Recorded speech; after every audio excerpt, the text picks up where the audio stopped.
நாம் தினமும் பார்க்குற ராசி பலனில் ஏழாவதாக வரக்கூடியது இந்த துலாம் ராசி.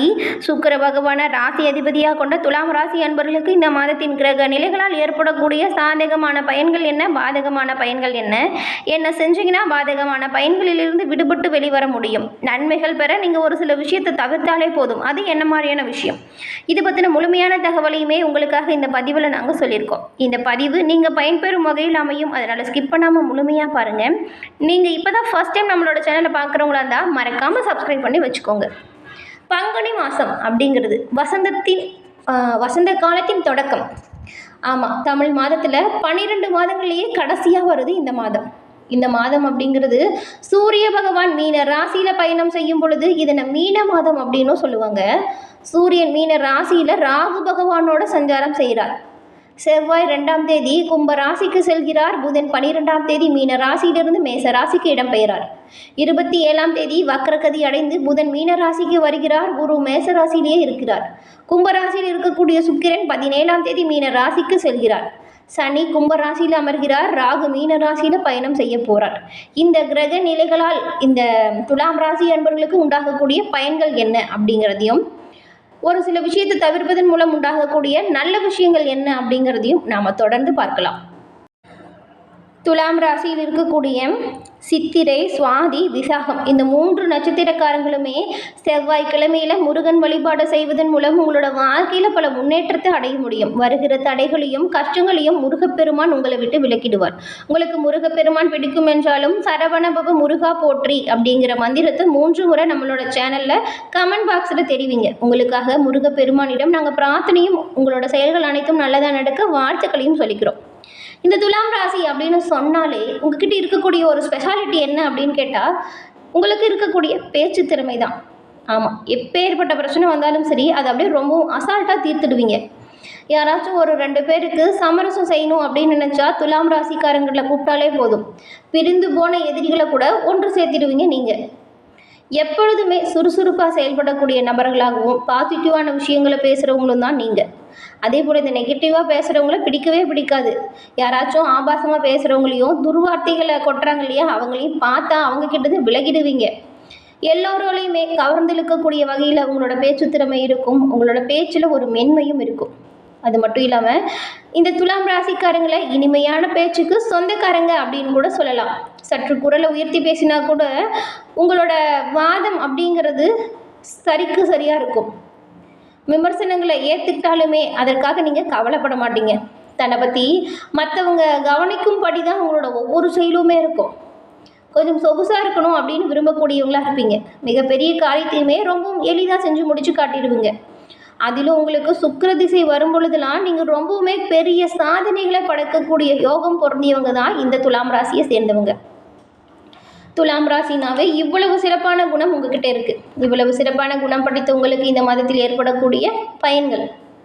மாசி மாதம் முடிஞ்சு பங்குனி மாதம் தொடங்கிடுச்சு. இந்த பங்குனி மாதத்தில் உங்களுக்கு கிடைக்கக்கூடிய பலன்கள், பரிகாரங்கள், நீங்கள் வழிபட வேண்டிய தெய்வங்கள் குறித்து நாம் பார்க்கலாம். மாதங்களிலேயே மிகவும் அற்புதமான மாதம் இதுதான். ஏன்னு கேட்டால் சூரிய பகவான் தன்னோட குருநாதர் பிரகஸ்பதியாகிய குருவாகிய மீனத்தில் வந்து அமர்ந்து இதுவரைக்கும் அவர் கற்ற பாடத்தை எல்லாமே தனது குருநாதரிடம் சொல்லி மதிப்பெண் பெற்று தேர்வில் தேர்ச்சி அடையக்கூடிய ஒரு மாதமும் இந்த பங்குனி மாதம் தான். அதனால தான் நீங்களே பாருங்களேன், கொஞ்சம் பரவலாகவே இந்த மாதம் அப்படிங்கிறது தேர்வு நடைபெறும் மாதமாக இயற்கையாகவே அமைஞ்சிருக்கு. இதுவரைக்கும் சம்பாதிச்ச சம்பாத்தியம், அதற்கான வருமான வரிகள், செலவுகள், சேமிப்பு அப்படின்னு கணக்கு பார்க்கும் மாதமாகவும் இந்த மாதம் அமைஞ்சிருக்கும். 12வது மாதமாகிய பங்குனி மாதத்தில் கடைசி நட்சத்திரமாக வரக்கூடிய பங்குனியுமே இந்த உத்திர பெருவிழாவுமே இந்த ஒரு சிறப்பான மாதத்தில் மக்களால் கொண்டாடப்படுது. ரொம்பவுமே விசேஷமான மாதமாக இந்த பங்குனி மாதம் இருக்குது. இந்த மாதத்தில் ராமநவமி கொண்டாடப்படும். இது ஒரு வழிபாட்டு மாதம், வைபவ மாதம், கல்யாண மாதம், தெய்வ திருமணங்கள் கூடி வரும் மாதம். அதனாலேயே இந்த மாதத்தை தெய்வ மாதம் அப்படின்னு சொல்லுவாங்க. இவ்வளவு சிறப்பான நிறைய விஷயங்கள் நடக்கக்கூடிய இந்த மாதத்தில் துலாம் ராசி அன்பர்களுக்கு கடந்த ஒரு 5-6 மாதமாகவே ரொம்பவுமே உங்களோட விஷயங்கள் நிறையவே கஷ்டத்தை கொடுத்துருக்கும். நீங்கள் ஒன்று நினச்சிருப்பீங்க, ஆனால் அது ஒன்று நடந்திருக்கும். எப்படா நமக்கு விடிவு காலம் வரும் அப்படின்னு ரொம்பவுமே கஷ்டப்பட்டிருப்பீங்க.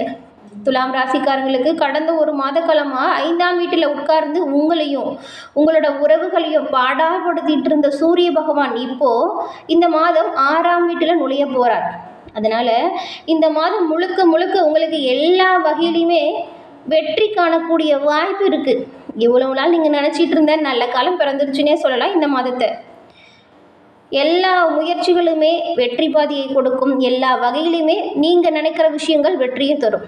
கண்டும் காணாமலும் இருந்தவங்க கூட, கோபத்தில் அவங்க கூட பேசாமல் இருந்தவங்களுமே வழியை இப்போ பேச போகிறாங்க. எல்லா விதமான சந்தோஷமான செய்திகளுமே இந்த மாதம் உங்களுக்கு வந்து சேரும். இவ்வளவு நாள் எவ்வளவு கஷ்டப்பட்டீங்களோ அதற்கான பலன்கள் இந்த மாதம் அப்படின்னு கூட சொல்லலாம். உங்களோட பிள்ளைகள் மீது இருந்த கோபங்கள் கொஞ்சம் கொஞ்சமாக குறைய ஆரம்பிக்க போகுது. அடுத்தடுத்து அவங்களோட உடல் நிலையில் ஏதாவது பிரச்சனை வேணால் சின்னதாக வரலாம், ஆனாலும் பெரிய அளவுக்கு எந்த ஒரு பாதிப்பும் வராது. உங்களோட பிள்ளைகள் படிப்பு விஷயத்தில் ஆர்வமாக இருப்பாங்க. உயர்கல்வி குறித்து உங்ககிட்ட ஆலோசனையும் செய்வாங்க. இதுவரைக்கும் உங்களுக்கும் அவங்களுக்கும் இருந்து வந்த மன கசப்புகள் நீங்கும். மனத்தாங்கல்கள் அனைத்துமே காணாமல் போகும். உங்களுடைய ராசிக்கு 5ஆவது வீட்டில் செவ்வாய் இருக்கிறதுனால பூர்வீக சொத்து விவகாரத்தில் மட்டும் நீங்கள் இந்த மாதம் கொஞ்சம் எச்சரிக்கையாக இருக்கணும். பாக பிரிவினை விஷயங்கள் குறித்து பேசும் பொழுது கோபப்பட்டு பேசாமல் இருக்கிறது ரொம்பவுமே நல்லது. கொஞ்சம் விட்டு கொடுத்து போகலாம். என்ன விஷயம் அப்படிங்கிறது தெளிவாக புரிஞ்சுக்கிட்டு பேசணும். உங்களுடைய ராசிக்கு யோகாதிபதியாக இருக்கக்கூடிய புதன் சற்று பலவீனமாக இந்த மாதம் இருக்கிறதுனால உங்களுடைய தந்தையின் உடல் ஆரோக்கியத்தில் அக்கறை காட்டுறது ரொம்பவுமே நல்லது. அங்கீகாரம் இல்லாத நிதி நிறுவனங்களில் பணத்தை முதலீடு செய்வதை தவிர்ப்பது நல்லது. விலை உயர்ந்த தங்க நகைகளை கையாளும் பொழுது கவனமாக கையாளணும். இரவல் நகைகளை வாங்குறதும் சரி, இரவல் கொடுக்கறதும் சரி இந்த மாதம் நீங்கள் தவிர்க்கணும். வியாபாரத்தில் நல்ல ஒரு முன்னேற்றம் உண்டாகும். வளர்ச்சி லாபத்தை கொடுக்கும். பங்குதாரர்களுக்கும் உங்களுக்கும் நல்ல ஒரு யோகம் கிடைக்கும். உத்தியோகத்தில் இருந்து வந்த தொந்தரவுகள் எல்லாமே சரியாகி பணி சுமை குறைந்து காணப்படும். இந்த மாதம் உத்தியோகத்தில் நல்ல பெயர் உண்டாகும். உங்களுக்கு சகோதரர் வகையில் அனைத்து உதவிகளுமே உங்களை வந்து சேரும். அதே போல் இந்த மாதம் முழுக்க அனைத்து விதமான சந்தோஷங்களையும் நல்ல பயன்களையும் உங்களால் பெற முடியும். ஆனால் பண விஷயம், தொழில் விஷயத்தில் எல்லாமே நீங்கள் கொஞ்சம் கவனத்தை செலுத்துறது நல்லது. துலாம் ராசியில் இருக்கக்கூடிய சித்திரை நட்சத்திரக்காரங்களுக்கு துணிச்சலுடன் இந்த மாதம் பல விஷயங்களை நீங்கள் செய்ய போகிறீங்க. உங்களுக்கு இந்த மாதம் செவ்வாய் தொடக்கத்திலேயே ஜீவனஸ்தானத்தில் சஞ்சாரம் செய்கிறதுனால எல்லா விஷயத்திலுமே கவனமாக செயல்பட்டால் நல்லது. வாய்ப்புகள் தேடி வந்தாலுமே அதில் நன்மை தீமைகளை ஆராய்ந்து செயல்படணும். குரு சுக்கிர பரிவர்த்தனை இந்த மாதம் நடைபெற இருக்கிறதுனால போட்டியாளர்கள் மீது எப்பொழுதுமே நீங்கள் கவனமாக இருக்கணும். தொழில் வியாபாரத்தில் மறைமுக தொல்லை வரலாம். பொருளாதார நெருக்கடி ஒரு சிலருக்கு வரலாம். வண்டி வாகன விஷயத்தில் செலவு வரும். ராகு சூரியனோட இருக்கிறதுனால எடுத்த வேலைகளை முடிக்கக்கூடிய ஆற்றல் உங்களுக்கு இருக்கும். அதற்கேற்ற சூழ்நிலையுமே உருவாகும். சுவாதி நட்சத்திரக்காரங்களுக்கு அதிர்ஷ்டமும் யோகமும் கொண்ட உங்களுக்கு இந்த மாதம் நன்மையான மாதமாக அமைஞ்சிருக்கு. சத்ரு ஸ்நானத்தில் சஞ்சரிக்கும் ராகு நீங்கள் எடுக்கும் வேலைகளில் முன்னேற்றத்தை தருவார். தடைப்பட்ட வேலைகளை விரைவில் நடத்தி வைக்கக்கூடிய வாய்ப்பும் கிடைக்கும். தொழிலில் ஏற்பட்ட போட்டி முடிவிற்கு வரும். வழக்கு விவகாரங்கள் சாதகமாக முடியும். உடல்நிலையில் ஏற்பட்ட பாதிப்பு காணாமல் போகும். பணியில் இருக்கக்கூடியவங்களுக்கு இதுவரைக்கும் ஏற்பட்டிருந்த பிரச்சனைகளுமே தீரும். இது நாள் வரைக்கும் உங்களை விமர்சனம் செஞ்சவங்க உங்களை பாராட்டுவாங்க. உங்களுக்கு லாபாதிபதி சூரியன் சாதகமாக சஞ்சாரம் செஞ்சுருக்கிறதுனால அதிர்ஷ்ட வாய்ப்புகள் பல உங்களை தேடி வரும் வாய்ப்பு இருக்குது. அரசு வழி முயற்சி லாபத்தை கொடுக்கும். விசாகம் நட்சத்திரக்காரங்களுக்கு நினைத்த வாழ்வை வாழ்ந்து வரவங்க தான் நீங்கள். உங்களுக்கு இந்த மாதம் முன்னேற்றம் நிறைந்த ஒரு மாதமாக அமைஞ்சிருக்கு.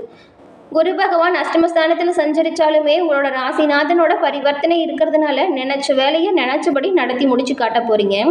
எதிர்ப்புகள் விலகும். மனதில் நம்பிக்கை உண்டாகும். குரு பகவானின் பார்வை உங்களுக்கு 12, 2, 4ஆம் இடங்களில் உண்டாகிறதுனால இந்த காலகட்டத்தில் புதிய வாகனம், வீடு வாங்கக்கூடிய முயற்சிகள் இது எல்லாமே வெற்றியடையும் யோகத்தை கொடுக்கும். அத்தியாவசிய செலவு அதிகரிக்கும். அதற்கேற்ற வகையில் வரவுமே இருக்கும். குடும்பத்தில் இருந்த குழப்பங்கள் விலகி முன்னேற்றம் உண்டாகும். கையில் பணப்புழக்கம் அதிகரிச்சிருக்கும். தாய் வழி உறவுகளால் ஆதரவு உண்டாகும். எந்த விதமான பிரச்சனை வந்தாலுமே அதை தைரியமாக சமாளிக்கக்கூடிய ஆற்றல் கிடைக்கும். சந்தோஷத்தோட வாழ்வீங்க. குடும்பத்தில் ஏற்பட்டிருந்த பிரச்சனை முடியும். தம்பதிக்குள் விட்டு கொடுத்து போகிறதன் மூலம் சிறப்பான யோகத்தை நீங்கள் பெற முடியும். புதிய முயற்சிகள் வெற்றியை கொடுக்கும். சனி பகவான் 5ஆம் இடத்தில் ஆட்சியாக சஞ்சாரம் செய்கிறதுனால எல்லா விஷயத்திலுமே நீங்கள் கொஞ்சம் கவனமாகவும் நிதானமாகவும் செயல்படுறது சிறப்பான வாய்ப்புகளை உங்களுக்கு கொடுக்கும். என்ன நண்பர்களே, இந்த பதிவு நீங்கள் பயன்பெறும் வகையில் அமைஞ்சிருக்கும்னு நினைக்கிறோம். இந்த பதிவு பிடிச்சிருந்தா லைக் பண்ணுங்கள், ஷேர் பண்ணுங்கள், கமெண்ட் பண்ணுங்கள். நீங்கள் இப்போ தான் ஃபஸ்ட் டைம் நம்மளோட சேனலை பார்க்குறவங்களா இருந்தால் மறக்காமல் சப்ஸ்கிரைப் பண்ணி வச்சு கூட வர பெல்லைக்கான கிளிக் பண்ணி வச்சுக்கோங்க. அப்போ தான் நாங்கள் போடுற பதிவுகள் தொடர்ந்து நோட்டிஃபிகேஷன் மூலம் உங்களை வந்தடையும் அப்படிங்கிறது தெரிவிச்சுக்கிறோம். தொடர்ந்து பார்த்தமைக்கு நன்றி நண்பர்களே. நன்றி, வணக்கம்.